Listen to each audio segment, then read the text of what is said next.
ಎಲ್ಲ ಸ್ಪರ್ಧಾರ್ಥಿಗಳಿಗೆ ವಿಜ್ಞಾನ ಕಲಿಕಾ ಕೇಂದ್ರಕ್ಕೆ ಸ್ವಾಗತ. ಸ್ಪರ್ಧಾರ್ಥಿಗಳು ವಿವಿಧ ರೀತಿಯ ಸ್ಪರ್ಧಾತ್ಮಕ ಪರೀಕ್ಷೆಗಳನ್ನು ಬರಿತಾ ಇದ್ದೀರಿ. ಸೊ ಎಲ್ಲ ಸ್ಪರ್ಧಾತ್ಮಕ ಪರೀಕ್ಷೆಯಲ್ಲಿ ಇಂಪಾರ್ಟೆಂಟ್ ಆಗಿರುವಂತಹ ಸೈನ್ಸ್ ಕ್ವಶನ್ಸ್ಗಳು ಕೇಳ್ತಾರೆ. ಸೊ ನಾನು ಕೆಲವೊಂದು ಮೋಸ್ಟ್ ಇಂಪಾರ್ಟೆಂಟ್ ರಿಪೀಟೆಡ್ ಆಗಿರುವಂಥ ಕ್ವಶನ್ಸ್ಗಳನ್ನು ಚೂಸ್ ಮಾಡ್ತಾ ನಿಮ್ಮೊಂದಿಗೆ ಶೇರ್ ಮಾಡ್ಕೋತಾ ಇದ್ದೀನಿ. ಸೊ ನಮ್ಮ ವಿಡಿಯೋಗಳನ್ನು ಸ್ಕಿಪ್ ಮಾಡದೆ ಪೂರ್ತಿ ನೋಡಿ, ಲೈಕ್ ಮಾಡಿ, ಸಬ್ಸ್ಕ್ರೈಬ್ ಮಾಡಿ. ಮೊದಲನೇ ಪ್ರಶ್ನೆ, ಮರಗಳ ವಯಸ್ಸನ್ನು ಈ ಮೂಲಕ ನಿರ್ಧರಿಸಬಹುದು. ಮರಗಳ ವಯಸ್ಸನ್ನು ಈ ಮೂಲಕ ನಿರ್ಧರಿಸಬಹುದು. ಆಪ್ಷನ್ ಸಿ, ಮರದಲ್ಲಿ ರೂಪುಗೊಂಡಿರುವ ಉಂಗುರಗಳಿಂದ. ಮರದಲ್ಲಿ ರೂಪುಗೊಂಡಿರುವ ಉಂಗುರಗಳಿಂದ. ಎರಡನೇ ಪ್ರಶ್ನೆ, ಸಸ್ಯದ ಹಸಿರು ಬಣ್ಣಕ್ಕೆ ಕಾರಣವೇನು? ಸಸ್ಯದ ಹಸಿರು ಬಣ್ಣಕ್ಕೆ ಕಾರಣವೇನು? ಆಪ್ಷನ್ ಬಿ, ಅದರಲ್ಲಿರುವಂತಹ ಪತ್ರಹರಿತು ಅಥವಾ ಕ್ಲೋರೋಫಿಲ್. ಅದರಲ್ಲಿರುವಂತಹ ಪತ್ರಹರಿತು ಅಥವಾ ಕ್ಲೋರೋಫಿಲ್. ಮೂರನೇ ಪ್ರಶ್ನೆ, ಪತ್ರಹರಿತು ಒಂದು ಏನಾಗಿದೆ? ಇದೊಂದು ಏನಾಗಿದೆ? ಇದು ಹಸಿರು ಬಣ್ಣದ ಕಿಣ್ವವಾಗಿದೆ. ಇದೊಂದು ಹಸಿರು ಬಣ್ಣದ ಕಿಣ್ವವಾಗಿದೆ. ನಾಲ್ಕನೇ ಪ್ರಶ್ನೆ, ಪ್ಲಾಂಕ್ಟಾನ್ಗಳು ಇದಕ್ಕೆ ಸಂಬಂಧಿಸಿವೆ. ಪ್ಲಾಂಕ್ಟಾನ್ಗಳು ಯಾವುದಕ್ಕೆ ಸಂಬಂಧಿಸಿದೆ?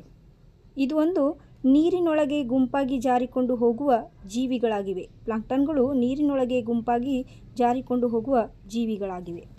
ಮುಂದಿನ ಪ್ರಶ್ನೆ, ಕುದುರೆ ಮಸಾಲೆ ಇದೊಂದು ಏನಾಗಿದೆ? ಇದೊಂದು ನಾರು ಬೆಳೆನ ಅಥವಾ ಏಕದಳ ಧಾನ್ಯನ ಅಥವಾ ದ್ವಿದಳ ಧಾನ್ಯನ ಅಥವಾ ಸೊಪ್ಪು?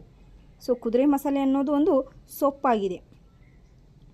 ಮುಂದಿನ ಪ್ರಶ್ನೆ, ಕೆಲವು ಸಸ್ಯ ಮತ್ತು ಪ್ರಾಣಿಗಳ ಬೆಳವಣಿಗೆಗಾಗಿ 24 ಗಂಟೆಗಳ ಆವೃತ್ತಿಯ ತೆರೆದ ಬೆಳಕಿನ ಪ್ರಕ್ರಿಯೆಗೆ ಇರುವ ಹೆಸರೇನು? ಕೆಲವು ಸಸ್ಯ ಮತ್ತು ಪ್ರಾಣಿಗಳ ಬೆಳವಣಿಗೆಗಾಗಿ 24 ಗಂಟೆಗಳ ಆವೃತ್ತಿಯ ತೆರೆದ ಬೆಳಕಿನ ಪ್ರಕ್ರಿಯೆಗೆ ಇರುವ ಹೆಸರೇನು? Option D, photoperiodism. ಫೋಟೋಪಿರಿಯಾಡಿಸಮ್. ಮುಂದಿನ ಪ್ರಶ್ನೆ, ಅರಿಶಿಣವನ್ನು ಕೆಳಗಿನ ಯಾವ ಭಾಗದಿಂದ ಪಡೆಯಲಾಗುತ್ತದೆ? ಅರಿಶಿಣವನ್ನು ಕೆಳಗಿನ ಯಾವ ಭಾಗದಿಂದ ಪಡೆಯಲಾಗುತ್ತದೆ?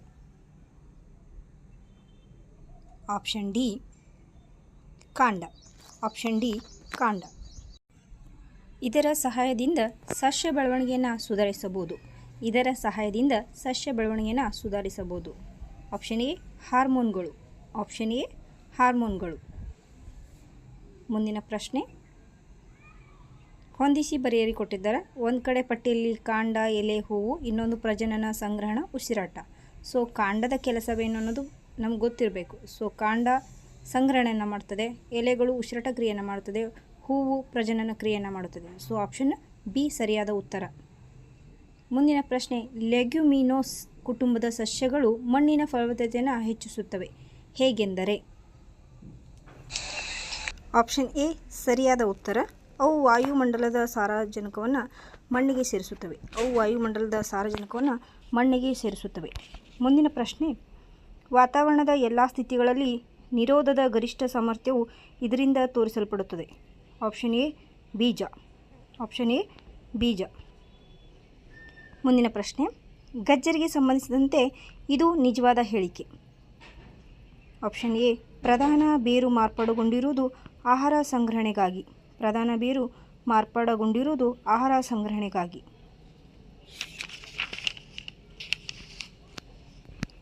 ಈ ಕೆಳಕಂಡವುಗಳಲ್ಲಿ ಜೀವಂತ ಪಳೆಯುಳಿಕೆ ಯಾವುದಾಗಿದೆ?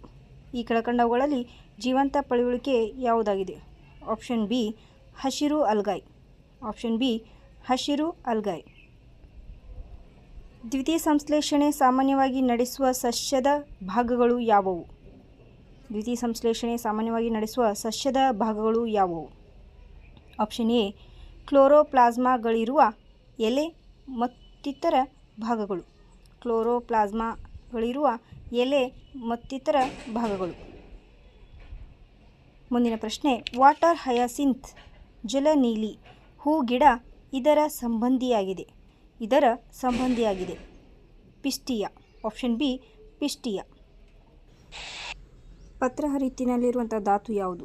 ಪತ್ರಹರಿತಿನಲ್ಲಿರುವಂಥ ಧಾತು ಯಾವುದು? Option C, magnesium. Option C, magnesium. ಈ ಕೆಳಕಂಡವುಗಳಲ್ಲಿ ಜಲ ಮಾಲಿನ್ಯ ಕಡಿಮೆ ಮಾಡುವುದರಲ್ಲಿ ಪರಿಣಾಮಕಾರಿಯಾದ ಮತ್ತು ಜೈವಿಕ ಅನಿಲ ತಯಾರಿಕೆಯಲ್ಲಿ ಉಪಯೋಗವಾಗುವ ಸಸ್ಯ ಯಾವುದು? ಉಪಯೋಗವಾಗುವ ಸಸ್ಯ ಯಾವುದು? Option B, salvinia. Option B, salvinia. ಗಿಡಗಳು ನೀರಿನ ಅಂಶವನ್ನು ವಾತಾವರಣಕ್ಕೆ ಬಿಟ್ಟುಕೊಡುವ ಕ್ರಿಯೆಗೆ ಏನೆಂದು ಕರೆಯುತ್ತಾರೆ? ಗಿಡಗಳು ನೀರಿನ ಅಂಶವನ್ನು ವಾತಾವರಣಕ್ಕೆ ಬಿಟ್ಟುಕೊಡುವ ಕ್ರಿಯೆಗೆ ಏನೆಂದು ಕರೆಯುತ್ತಾರೆ? ಜಲ ವಿಸರ್ಜನೆ ಅಥವಾ ಬಾಷ್ಪ ವಿಸರ್ಜನೆ. ಕೊನೆಯ ಪ್ರಶ್ನೆ, ಪತ್ರ ಹರಿತು ಒಂದು ಸ್ವಾಭಾವಿಕವಾಗಿ ಸಿಗುವಂತಹ ಸಂಯುಕ್ತ ವಸ್ತು, ಅದರಲ್ಲಿರುವಂಥ ಕೇಂದ್ರ ಲೋಹ